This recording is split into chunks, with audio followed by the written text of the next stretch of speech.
अस्सलाम वालेकुम dear students, I am your computer teacher Dilawez. आज आप पढ़ेंगे कंप्यूटर साइंस का chapter number 5 computer architecture, lecture number 5 of week 2। सबसे पहले हम क्वेश्चन का आगाज़ करेंगे। Question number 1, what is CPU से। सीपीयू क्या होता है और सीपीयू या फिर प्रोसेसर क्या होता है। ठीक है, CPU stands for central processing unit और इसे हम प्रोसेसर भी कहते हैं। It is the brain of the computer. जैसे कि इंसानों का दिमाग होता है जो इंसानों को इंस्ट्रक्ट कर रहा होता है, हदायत दे रहा होता है कि किस तरह से क्या करना है, क्या चीज़ परफॉर्म करनी है, वो हमारी बॉडी की मूवमेंट्स को कंट्रोल करता है। इसी तरह हमारा जो CPU होता है वो भी कंप्यूटर की तमाम जो एग्जीक्यूशंस होती हैं उसको कंट्रोल कर रहा होता है। It's just like a brain of the computer. ये मदरबोर्ड के ऊपर माउंटेड होता है। कंप्यूटर का जो मदरबोर्ड होता है उसके ऊपर माउंट होता है ये, और ये डिफरेंट इंस्ट्रक्शंस को एग्जीक्यूट कर रहा होता है। जैसे आपकी अर्थमेटिक इंस्ट्रक्शंस होगी, मैथमेटिकल होगी, या डिफरेंट कंडीशंस की होगी, या कुछ सिग्नल्स को एक जगह से दूसरी जगह पहुंचाना है। जैसे कि आपने पहले पिछले लेक्चर में बताया था कि जो आपका CPU होता है उसके अंदर 2 यूनिट्स होते हैं। एक होता है अर्थमेटिक एंड लॉजिक यूनिट और दूसरा होता है आपका कंट्रोल यूनिट।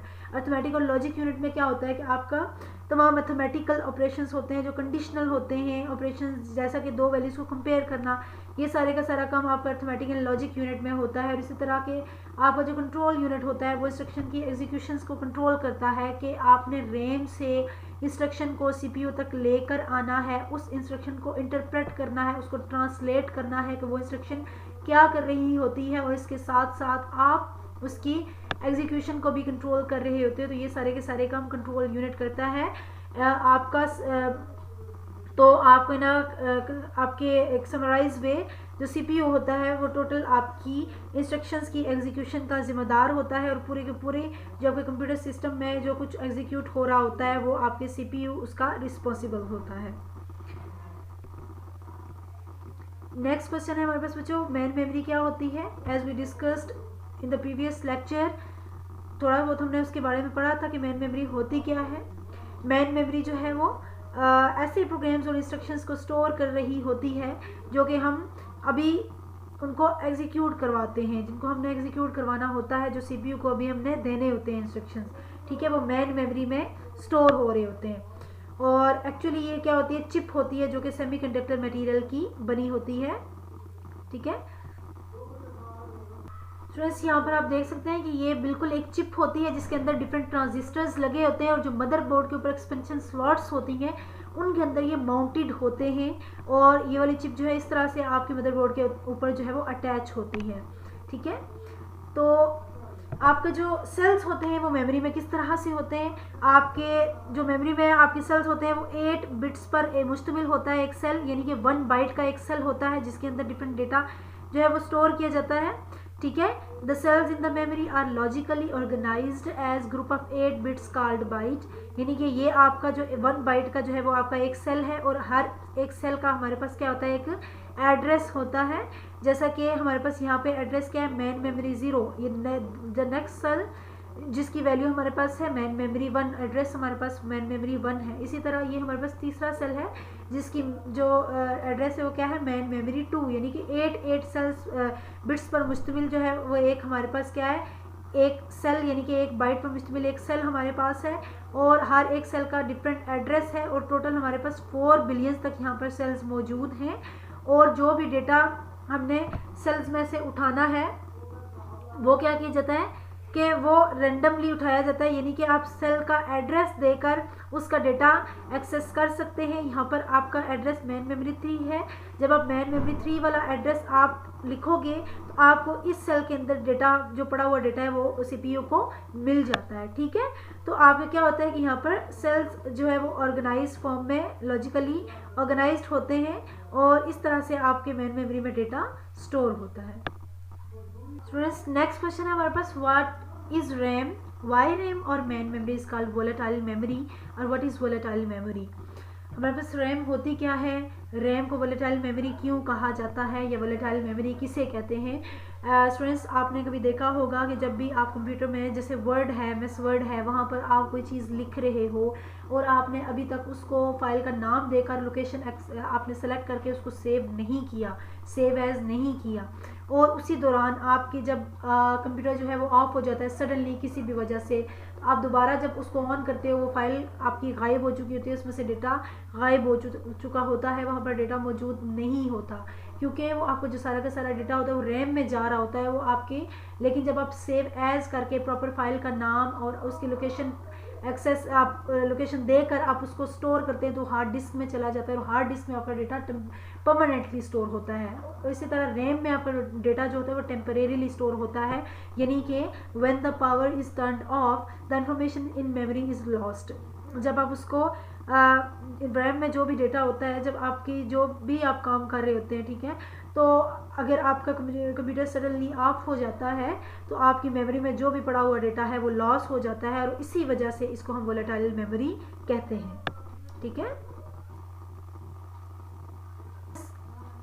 नेक्स्ट क्वेश्चन है हमारे पास, why what RAM is called random access memory, why RAM is called random access memory, उसको हम रैंडम एक्सेस मेमोरी क्यों कहते हैं। रैम को रैंडम एक्सेस मेमोरी क्यों कहा जाता है। सपोज बेटा ये हमारे पास डिफरेंट सेल्स हैं हमारे मेमोरी में, cell 1, cell 2, cell 3, cell 4, cell 5, और इनके अपने अपने एड्रेसेस हैं। जैसे कि हमने पीछे देखा है कि हर जो मेमोरी सेल है उसका एक स्पेसिफिक एड्रेस होता है।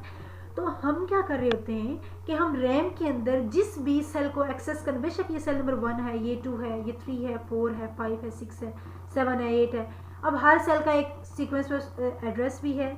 इसका मेन मेमोरी एड्रेस 1 है, मेन मेमोरी एड्रेस 2 है, मेन मेमोरी एड्रेस 3 है, इसका मेन मेमोरी एड्रेस 4 है। लेकिन अगर हम इसको रैंडमली किसी भी सेल को एक्सेस करना चाहें इन बिटवीन, तो हम इसको एक्सेस कर सकते हैं। हम ये जो सेल नंबर 20 है इसको भी हम रैंडमली उठा सकते हैं, ये सेल नंबर 6 जो आपका 25 है इसको भी हम उठा सकते हैं, सेल नंबर 30 है इसको भी हम रैंडमली उठाकर इसका डेटा रीड कर सकते हैं। ठीक है, रैंडम यही कहते हैं ना। रैंडम क्या चीज़ होती है कि आप हम किसी प्रॉपर सीक्वेंस से नहीं कर रहे होते। जैसे आप एक स्टूडेंट्स जो है डिफरेंट क्यू में रोल नंबर के हिसाब से बैठे हुए हैं, अब सीक्वेंस वाइज ये होगा कि मैं पहले रोल नंबर 1 को कहूँगी कि मुझे सबक सुनाए, रोल नंबर 2 को कहूँगी सबक सुनाए, रोल नंबर 3 को कहूँगी। लेकिन जब मैं रैंडमली उठाना चाहूँ तो मैं बीच में से रोल नंबर 4 को कह सकती हूँ, रोल नंबर 7 को कह सकती हूँ, रोल नंबर 10 को कह सकती हूँ। ये होता है रैंडम। तो जब हम मेमोरी के सेल्स में से रैंडमली सेल्स में से डेटा उठाना चाहते हैं, डेटा को रीड करना चाहते हैं या वहाँ पे डेटा को स्टोर करना चाहते हैं, तो उसे हम कहते हैं रैंडमली, यानी कि each cell of this memory can be accessed randomly without any sequence और ऑर्डर। रैम की कितनी टाइप्स होती हैं। रैम की 2 टाइप्स होती हैं, एक होता है डी रैम और दूसरा होता है हमारे पास एस रैम। ठीक है, डी रैम क्या होता है। DRAM stands for Dynamic Random Access Memory. It requires an electrical current to maintain its electrical state. इसका क्या मतलब है। डायनेमिक का मतलब होता है मुतहर्रिक, कोई चीज़ जो वेरी करती है, जिसमें डेटा चेंज हो सकता है, ठीक है, जिसमें वेरिएशंस आ सकती हैं। और इसमें क्या होता है, it requires an electrical current to maintain its electrical state, यानी कि इसे बार बार इलेक्ट्रिकल करंट चाहिए होता है ताकि वो अपने डेटा को मेंटेन रख सके। इसके अंदर जो डेटा है उसको मेंटेन रखने के लिए इसको बार बार इलेक्ट्रिकल करंट की ज़रूरत होती है। It is recharge again and again, इसको बार बार रिचार्ज किया जाता है ताकि अपना डेटा मेंटेन रख सके। और जब ये, अब ज़ाहिर है आपको बार बार रिचार्जिंग की ज़रूरत होती है, तो जब प्रोसेसर को डेटा ज़रूरत होता है तो वो अगर उसके सेल्स रिचार्ज नहीं हुए होते तो जाहिर है उसमें से डेटा को एक्सेस नहीं किया जा सकता।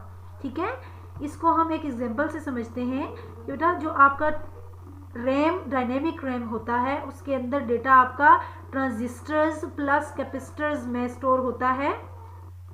एज यू नो कि हमारे कंप्यूटर में जो डेटा होता है वो आपके कंप्यूटर में डिफरेंट ट्रांजिस्टर्स होते हैं। ठीक है, और ट्रांजिस्टर्स के अंदर अगर इलेक्ट्रिकल करंट होता है तो उसकी वैल्यू 1 होती है, और ट्रांजिस्टर के अंदर इलेक्ट्रिकल करंट नहीं होता तो उसकी वैल्यू 0 होती है। इस तरह हमारे पास बाइनरी नंबर्स बनते हैं।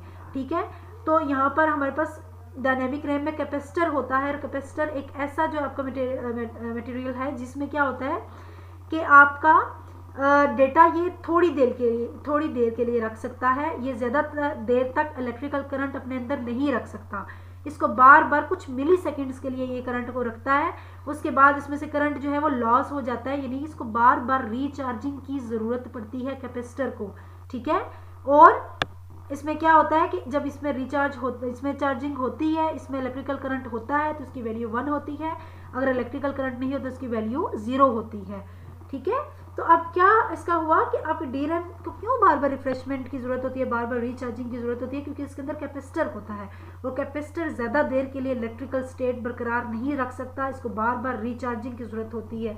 और जब ये रिचार्ज हो रहा होता है तो उसमें डेटा नहीं होता, और जब डेटा नहीं होता तो CPU को डेटा नहीं मिलता, इसकी वजह से ये क्या है, स्लो है। और क्योंकि इसको बार बार रिचार्जिंग की ज़रूरत होती है तो इसलिए इसमें पावर ज़्यादा कंज्यूम होती है। SRAM क्या दिया students, SRAM stands for static random access memory. Static का क्या मतलब होता है, जो चीज़ चेंजेबल नहीं होती, और इसमें डेटा स्टोर होता है विदाउट एनी फ्रीक्वेंट रिचार्जिंग, यानी इसमें बार बार फ्रीक्वेंटली रिचार्जिंग की ज़रूरत नहीं होती है। और ये जो है फास्ट है एज कम्पेयर टू DRAM, क्यों, क्योंकि CPU does not need to wait to access data during processing, क्योंकि यहाँ पे ना तो उसको बार बार रिचार्जिंग की ज़रूरत होती है, ना उसको बार बार रिफ्रेश किया जाता है, इसमें डेटा जो है वो पड़ा रहता है। तो क्या होता है कि CPU को जब डेटा ज़रूरत होता है वो उसको डेटा को ले लेता है, डेटा को एक्सेस कर लेता है, इसलिए जो SRAM होती है वो फास्ट होती है, ठीक है, और इसमें लेस पावर कंज्यूम होती है, ठीक है।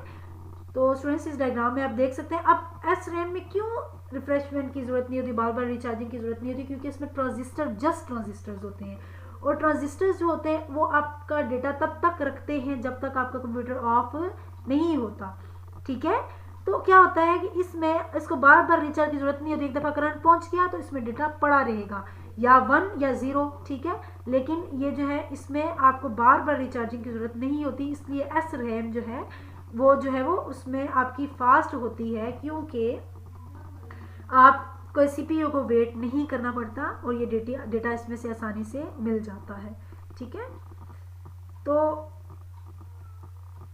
यहाँ पर स्टूडेंट्स आप देख सकते हैं कि अब ये जो होती है स्टैटिक रैम, ये थोड़ी सी कम्प्लेक्स होती है और ये सिंपल होती है। वो क्यों, स्टैटिक रैम जो कम्प्लेक्स इसलिए होती है कि इसमें एक बिट को स्टोर करने के लिए 4 ट्रांजिस्टर्स चाहिए होते हैं, और इसको जस्ट एक कैपेसिटर और एक ट्रांजिस्टर। तो ये थोड़ी फिर सिंपल है डायनेमिक रैम, और स्टैटिक रैम आपकी कम्प्लेक्स है क्योंकि इसमें ज़्यादा ट्रांजिस्टर्स इस्तेमाल हो रहे हैं। लास्ट क्वेश्चन है हमारे पास, ये differentiate between SRAM and DRAM। As हमने ऑलरेडी इसके बारे में काफ़ी डिस्कस किया है कि DRAM जो है उसमें इलेक्ट्रिकल करंट होता है, उसको बार बार चाहिए होता है क्योंकि इसमें कैपेसिटर्स होते हैं, और जब इलेक्ट्रिकल करंट थोड़ी देर बाद कुछ मिली सेकेंड्स के बाद उसमें से लॉस हो जाता है, ठीक है, फिर उसको दोबारा रिचार्जिंग की ज़रूरत होती है, और जब रिचार्ज नहीं होता अगर तो उसमें डेटा लॉस होने के चांसेस हैं, ठीक है, इसलिए ये DRAM स्लो भी होती है। SRAM जो है इसको बार बार रिफ्रेशिंग की ज़रूरत नहीं होती, और ये डेटा तब तक होल्ड करती है जब तक कंप्यूटर ऑफ नहीं होता, क्योंकि इसमें ट्रांजिस्टर्स होते हैं। और DRAM फास्टर है, लेकिन SRAM जो है DRAM से फास्टर है, लेकिन ये ज़्यादा कम्प्लेक्स है क्योंकि इसमें ज़्यादा नंबर ऑफ ट्रांजिस्टर्स इस्तेमाल होते हैं। स्टूडेंट्स होप सो आपको आज का लेक्चर समझ आया होगा। टोटल आपके 7 क्वेश्चंस हैं, आपने इनको अच्छे से रीड करना है और फिर इनको राइट करना है अपनी शीट्स के ऊपर, और उसके बाद आपने इनको प्रिपेयर भी करना है, ठीक है। Thank you so much.